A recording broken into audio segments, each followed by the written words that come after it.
12 News, the ride for romance at the Minnesota State Fair. I describe it as a very dark, serene, calm tunnel of love. We'll meet the Golden Valley psychologist who helps keep the heartbeat going. Plus, 2 school stories, one involving a challenge in the lunchroom. And it seems at this point, because there's no consequence, people will take advantage. How Anoka-Hennepin schools hope to recoup a lunch debt. But first, a plan in the Wayzata district to change school start times next year. How it would affect students of all grade levels. 12 News starts right now.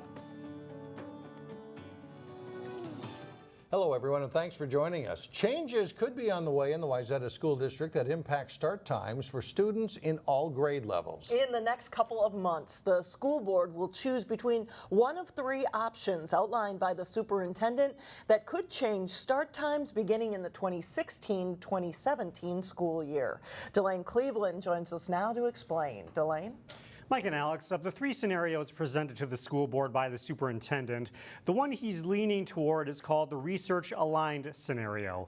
If that plan is approved, elementary schools would start earlier, whereas students in middle and high school would start classes later. There's been a lot of research that's come out in recent years that suggests that high school age students might fare better if they started later. And for those who have been around younger children, elementary age children and preschool age children, they're probably well aware that they're wired a little bit differently and ready to go earlier. Well, most of the elementary schools in the Wayzata School District start at around 9 a.m. Under the superintendent's preferred proposal, the start time would be changed to 7:30 a.m. Meanwhile, students at Wayzata High School currently start classes at 7:30, but the new plan would change that to 8:20. Some parents have raised concerns about how a later start time at Wayzata High School would impact practice schedules for sports, but the superintendent says the addition of some new athletic facilities should ease some of the burden. Attending games, however, is another matter. It's possible some of our students involved in activities may have to leave school a little bit early to get on the bus and get to the other communities to play in these athletic contests, but we think that there are ways to deal with that. The other options on the table are to keep the school start times as is, or to do a hybrid version of the 2 other scenarios. Superintendent Anderson wants the public to weigh in on the 3 school start time options during the month of September. He says the school board should make a final decision on the plans in October. If you'd like to take a look at the different scenarios, we have a link on our website at 12.tv. All right, thank you, Delane. Interesting discussion. A big increase in school lunch debt is forcing the Anoka-Hennepin School District to take action to try and recoup money from unpaid lunches. Anoka-Hennepin schools currently have a debt of $160,000 due to families that haven't paid for their children's school lunches. These are families that don't qualify for free and reduced lunch. Anoka-Hennepin is taking on the issue because they've seen a sharp rise in the debt in the last several years. In the most severe case, one family owes $4,600 in unpaid lunches. Right now, the district calls and sends out messages to families once a student account goes in the negative, but the district is considering sending some families to a collection agency if the debt reaches more than $100 and the family ignores messages. We've really gotten no response from some families, and the debt has grown quite high in some cases. And so what we're looking to do is have some sort of consequence if this keeps being ignored, really. As school staff gets ready for the new school year, any change in school lunch policy would not go into effect until January. The Anoka-Hennepin School Board will make its final decision on the issue September 28th. City of Plymouth has given approval to a new housing development at the city's western border. The project along Brockton Lane calls for 64 villa-style homes in a relatively narrow strip of land. It's one of 3 new housing developments in that area. The homes would range in price from $400,000 to $600,000. The Homeowners Association would provide both snow removal and lawn care. A new healthcare survey shows most of us are pleased with our doctors and the patient experience. But if we have to nitpick, according to the survey, we aren't getting the care we need in a timely fashion. 79% of patients gave their healthcare providers at least a 9 out of 10 when it comes to the quality of care they received. However, just 60% of patients said they were getting care when they needed it. As for how local clinics fared, some received among the highest marks in the state. The obstetrics, gynecology, and infertility clinic on Upland Lane in Maple Grove received a 95% rating for patient experience. The Park Nicollet Clinic on Hospital Drive in Maple Grove received a 92% rating.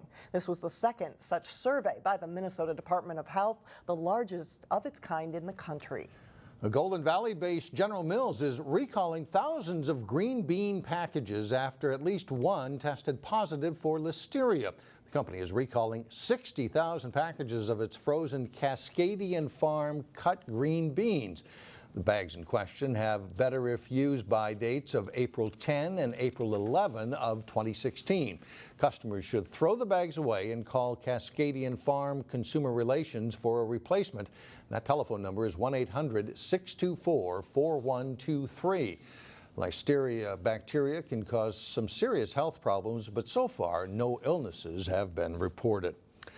There is progress to report for commuters who deal with the traffic in the 494 construction area in Plymouth. Beginning today, MnDOT says southbound traffic will shift over to the newly reconstructed lanes between highways 55 and 394.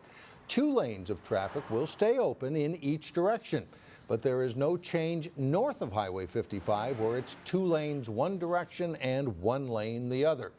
MnDOT is also planning to reopen ramps at Carlson Parkway and Interstate 394, and that should help since those ramps have been closed since April.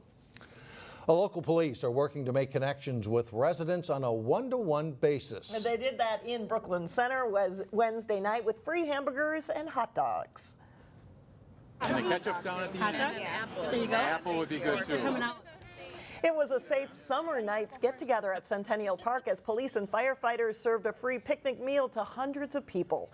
Safe Summer Nights is an extension of a program that was launched in St. Paul last year, designed to foster relationships between community members and police. Organizer Tom Campion says it helps lower the tension raised by confrontations that received national attention.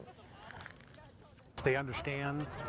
After last year, we didn't have Baltimore, we didn't have Ferguson, we didn't have those other incidents, and how critical relationships and how to foster them and to nurture them is critical. So I see a 100% better engagement this year. Brooklyn Center was chosen because of their efforts to reach out to the diverse community. Coming up, a Golden Valley psychologist who has helped keep alive a century-old tradition at the Minnesota State Fair. Then later in sports, we'll look ahead to the games on tap for week 2 of the high school football season. But first, have your umbrella handy if you're headed to the State Fair Friday. Look for a steady stream of showers. Well, one of the best deals at the Minnesota State Fair may be simply getting to the fair. Bus service started running today and runs every day starting at 8 in the morning at Brookdale Square in Brooklyn Center. Buses arrive about every 15 minutes. And on weekends, you can also catch an express bus at the Maple Grove Transit Station. Buses show up there about every half hour. Cost per trip is $5. Children under 4 are free. And if you're in the Plymouth or Golden Valley areas, the Park and Ride lot at County Road 73 near Interstate 394 might be the most convenient. Well, what's your favorite ride at the Minnesota State Fair? One popular one turns 100 years old, and to mark the occasion, the governor proclaimed it Ye Olde Mill Day in Minnesota. Reporter Shannon Slatton explains how the ride is a mix of nostalgia and fun. I describe it as a very dark, serene, calm tunnel of love. For a century, Ye Olde Mill has been encouraging fairgoers of any age or status to kiss and tell. As soon as we got in the dark, she took advantage of my easy nature and kissed me when people weren't watching. Governor loved it. He's been on before, he said. He was telling us little stories of when he was a teenager and, trying to catch a smooch. I confess that I caught a couple of smooches back there. The ride was always too short. when you're a teenager, you know. But this tunnel of love was just long enough for others. We had our 43rd wedding anniversary yesterday. We thought this is the best place to be. It's 100 years old. We'll celebrate it and celebrate our anniversary. Romance aside, the ride is old-fashioned fun. Well, it was a little bit scary when it started pitch black. It was really fun. And with 100 years of history, many riders take a float down memory lane every year. I used to come with my mom and dad and our family, and this was our highlight. Every year tradition. I think it's a slice of simplicity in a really high-tech world, and I think that it never changes, and there's some comfort in that for people. Jim Keenan is the fourth generation to operate the mill. It's just kind of part of my DNA. Every summer he takes time off from his job in Golden Valley to keep the mill running. Every year we have at least 1 or 2 engagements. Next Wednesday we have a marriage that's going to be happening on a boat. I had a little bit of Cupid in me, I guess. Ye Old Mill is a place where fairgoers can take a break from the food and the crowd to step into a quiet, peaceful boat and make a state fair memory. It doesn't get more romantic than that. At the state fair, Shannon Slatton, 12 News. It costs $3.25 to ride on one of the boats on Ye Old Mill. It is located on the southwest corner of Underwood and Carnes. A Brooklyn Park family was the first family to ride it this year. So how about that? And a wedding coming up. Neat. He might have a little Cupid in him. Yeah, I think so. Coming up, inspiration for green thumbs at the State Fair. We're talking rain gardens coming up. But first, we will check in with the Maple Grove volleyball team, which has the pieces in place to enjoy another good season. John Jacobson has that and more when we come back.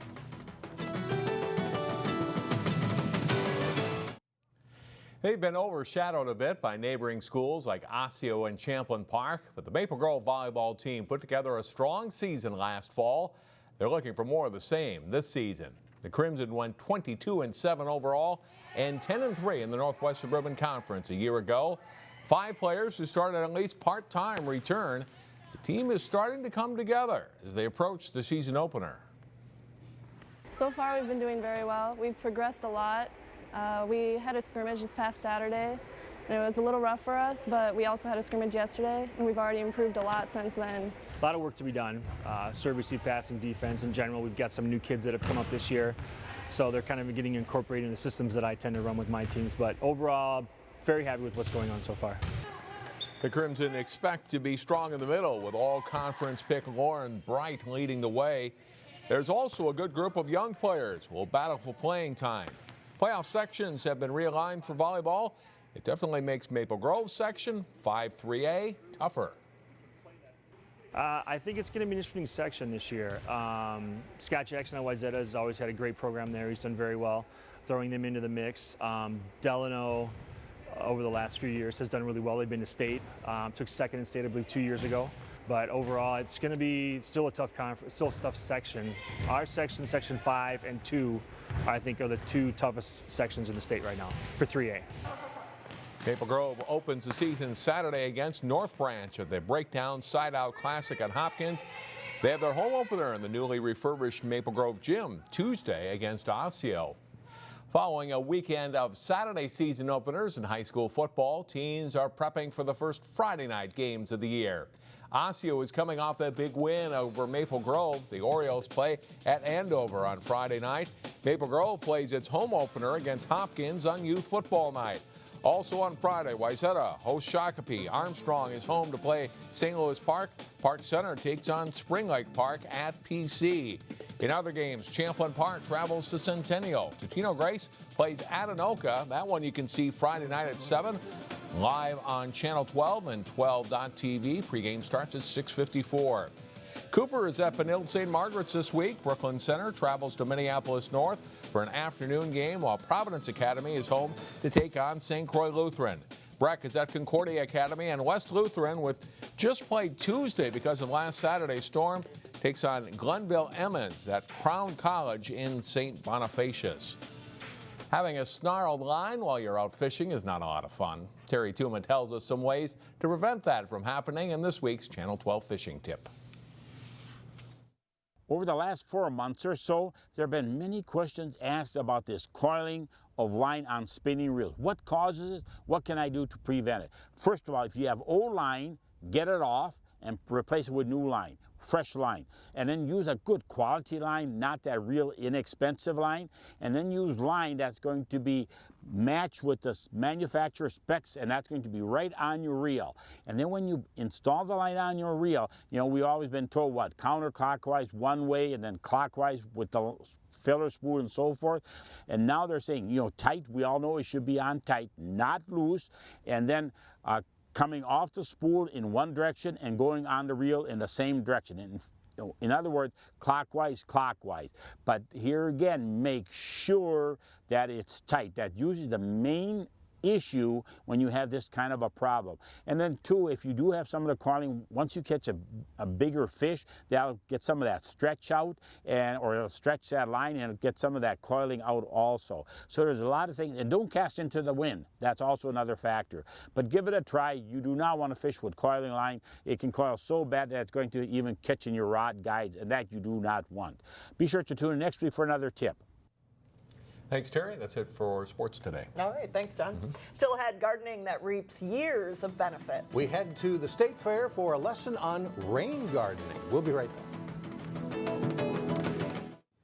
A local florists are showing off their sustainable gardens at the Minnesota State Fair, and this year's theme is helping the community thrive. Bachman's and the nonprofit Metro Blooms teamed up to build a rain garden. Reporter Sonia Goins goes in the garden to show us how to use this concept at home. It has been over 60 years that Bachman has participated in displays here at the Horticulture Building at the Minnesota State Fair. The Horticultural Rotunda is the place to be if you want to learn about sustainable gardens. A rain garden is really simple to do. These types of gardens collect and hold rainwater runoff. It reduces erosion.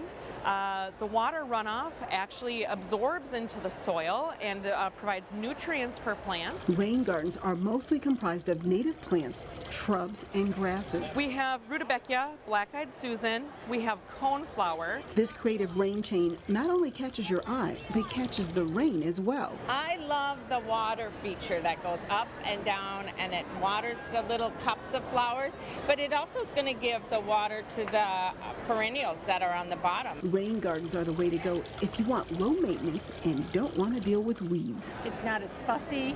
You don't have to be down on your hands and knees all the time trying to take care of it. It's beautiful. It's simple. It's easy. Less care. For In the Garden, Sonia Goins, 12 News. Metro Blooms offers classes on rain gardens throughout the Metro. Classes are free for Plymouth residents, and for more information, you can head to our website. It's 12.tv. And that does it for us. Thanks so much for joining us. Stay with us. Community Corner is coming up next, and we'll see you again right back here again tomorrow.